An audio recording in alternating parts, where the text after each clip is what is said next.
Right, Tuesday Toolbox talk time. Yeah, you've got the pleasure of me today instead of Leona. We're going to discuss technical systems of second fixing. Got any questions? Just shout out or leave until end when we have, as usual, questions session. Okay, so we'll go through the first slide. By the end of this Toolbox talk, you'll be able to have considered the systems of second fixing, understand that an efficient second fix improves productivity and reduces defects. Further understand how a systematic approach can make testing more efficient and be able to ask questions of a second fix. Just to let you know also that this is being recorded. So pre-start checks.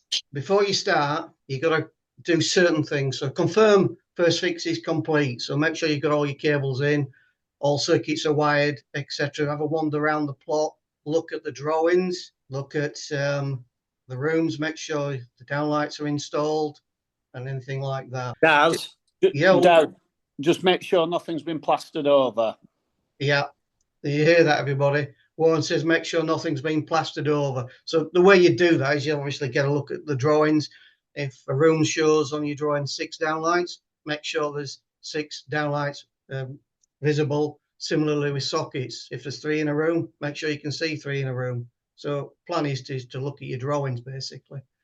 Have a walk around the plot, check things like back boxes, damaged cables, incorrect positions and things like that. So before you start, get yourself a kit set up. So what we call a standard kit of layout.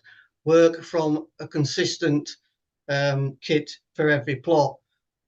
Sockets, get your sockets, your fronts, your switches grouped by a room. Get all your tools ready, your screws, your drivers, your spirit level in your pouch or in your caddy that you carry around with you. This will help with muscle memory.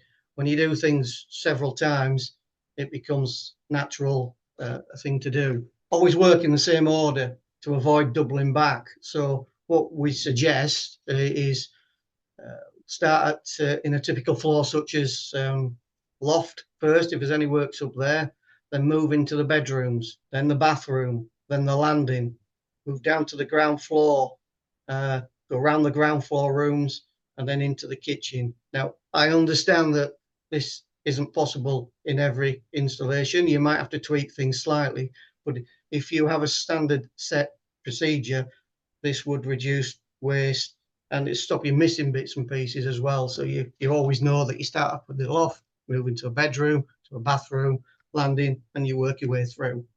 Okay, you'd fix all plates before doing any testing. So sockets, switches, spurs, data points, TV points. Go through the best practice procedures. So you strip, terminate, and fix in one motion. Make sure the screws are all aligned correctly in the same orientation. Avoid stopping and starting and swapping tools every 2 minutes. If you have a considered approach, then it'll become the norm and you won't be going backwards and forwards every 2 minutes. Get onto your lighting, second fix. So fix your pendants, your batten holders, install your downlights if pre-cut, connect extractor fans, fit your smoke heat alarms. There's a tip to use pre-wired connectors, Wagos where possible. Use a step ladder and complete all lights in one pass per floor. So you can see what we're trying to achieve here. Don't go up and down room to room. Start off in one room, do one room, move on to the next room and work your way down through a plot. Get onto your consumer unit, dress your cables neatly.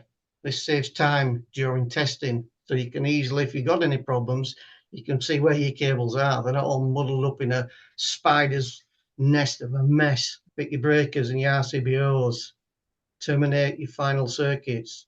Label circuits clearly. A tidy board is faster for fault finding later on. When it comes to testing and commissioning, again, do it in a single pass. Don't do it in bits and pieces. Do this in one structured run. Continuity, your installation resistance, your polarity, your RCD, RCBO test, functional testing such as your lights, your fans and your sockets. Don't test as you go, it slows you down. Have an approach that we've recommended here. When you do your snagging, go through a walkthrough. So before leaving, check all plates are level and clean. Remove plaster from boxes. Ensure no loose connections and are in the accessories. Confirm all lights are working. Go around each room, switch them on and off, make sure they work. Two-way switching, three-way switching, make sure they work. Check your fans and the overrun operation.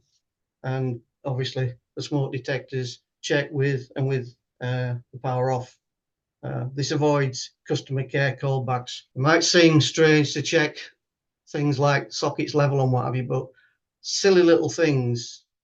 I mean, we get customer care callbacks, which obviously cost money to us. If you make sure that silly little things that are visible that might seem minor to you and me, but to other people they're not, and then we get callbacks. Before you leave, clean down and hand over.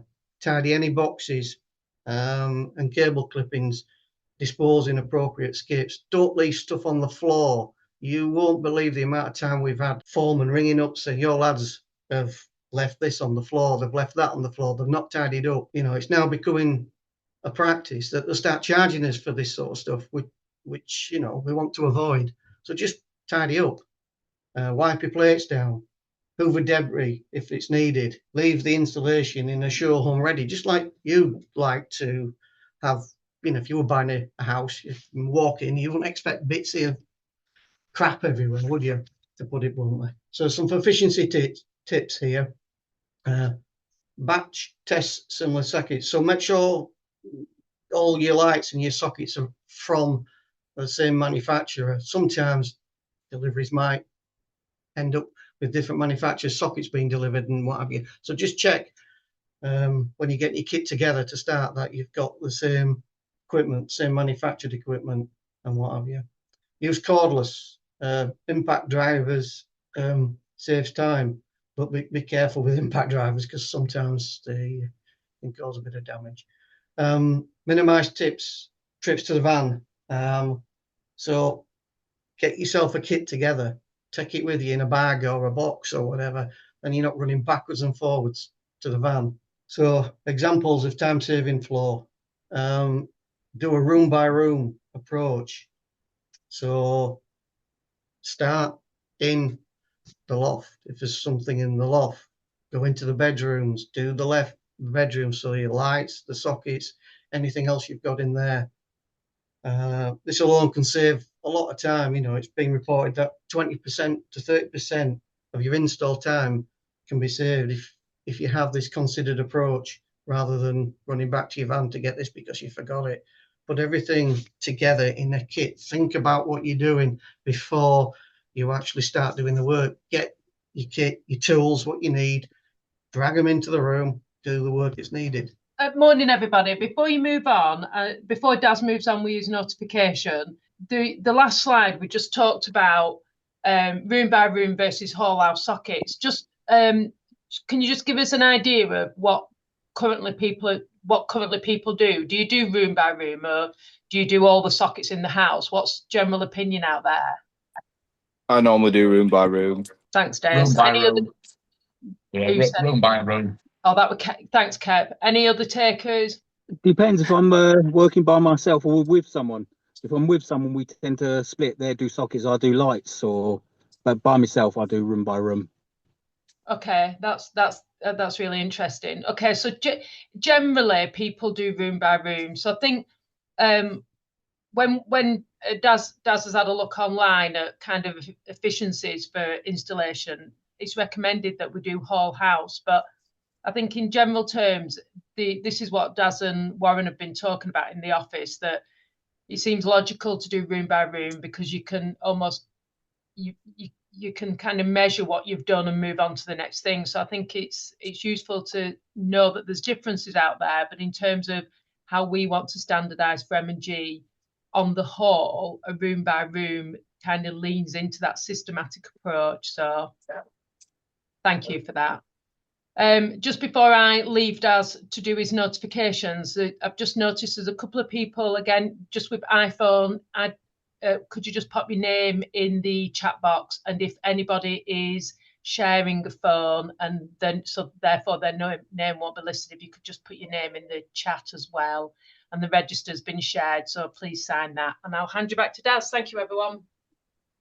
Just add something, you know, when and this was brought up when we had the meeting just after Christmas on that safety day. So one of the points, I think it was Kev Hillis raised, and it's right, he was talking about you do your mains board last, and as you're second fixing your mains board, that allows you to test the continuity to make sure you've got the right ring mains doubled up together. Okay, so that can be done with your continuity tester, your beep tester, just to confirm that you've got the correct ring main for your those lives and nerves. All right. Yeah, there are some tips. I think we're going to in an upcoming Toolbox talk.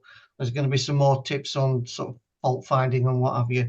That's probably going to be another talk for a later date, just to give the younger lads an idea of what to expect and how to fault find. Okay. Any questions, anybody, before I close it down? All right, guys. Thanks for your time today.